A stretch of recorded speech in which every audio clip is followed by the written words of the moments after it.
Hey, it's supposed to be happy Wednesday, happy Thursday. Um, I got asked a question this week. Well, got asked a question 4 weeks ago that I want to answer. And it talked about multiple wives. I'm expanding it to multiple wives and concubines in the Bible. And why didn't God condemn that practice? Why did it happen? Why did it almost seem acceptable? So, concubine first is it's an interesting term. It's almost like today it would be like a kind of a mistress that lives with you. So you'd have your wife and your concubine, or your wives and your concubine, or your wives and your concubines. Most famous example is Solomon. I always wondered this. It said Solomon had 600 wives, 600, and 300 concubines. How did God let this go on? And the answer is actually the answer is quite simple, I think. It's not that God allowed this or endorsed, well, I shouldn't say allowed, but endorsed this or had this by design. We see that God created man and woman to be together. One man, one woman. We see that in the first story in the Bible. And God created man. For this reason, a man shall leave his wife, or leave his father, and cling to his wife. Singular, one, by design. A really neat passage of scripture is in Malachi chapter 2, verses 13 through 16, where it talks about a man and his duty to his wife, to make her happy, to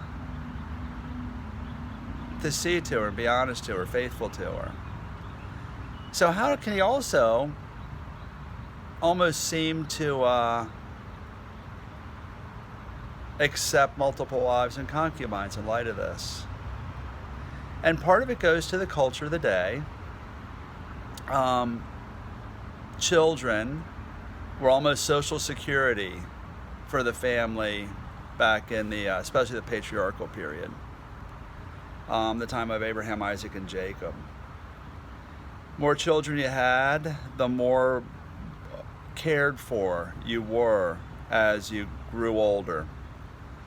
And if a man had a wife and she couldn't have children, she took a concubine, or he took a concubine. Abraham and Sarah, first patriarch. Sarah couldn't have children, so she kind of helped God and brought in Hagar.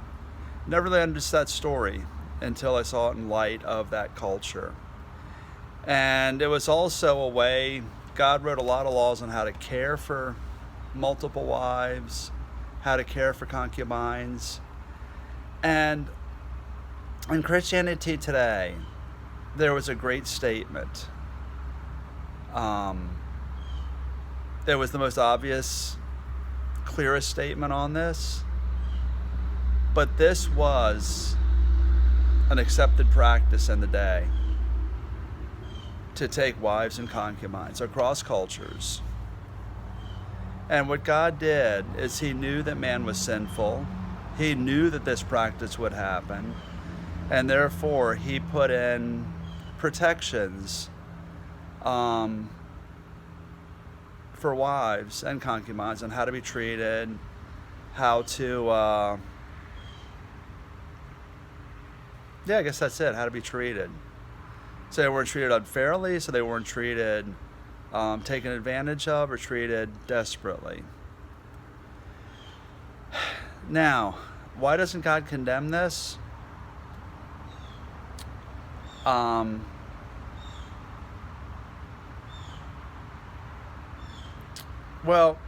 there is one thing that I do want to say first before I answer that. You know, today, in many parts of the world, there's still multiple wives that people take.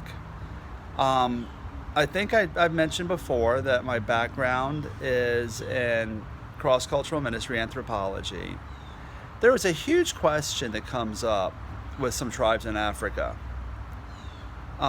We Christians, Baptists, believe in one man, one wife. Well, there was a there are tribes, groups in Africa where the elders and leaders will have multiple wives. And some very well-meaning missionaries would come and try to explain how this was a practice that had to be stopped and modified. But the answer from the leaders and elders and chieftains that engaged in this was eye-opening.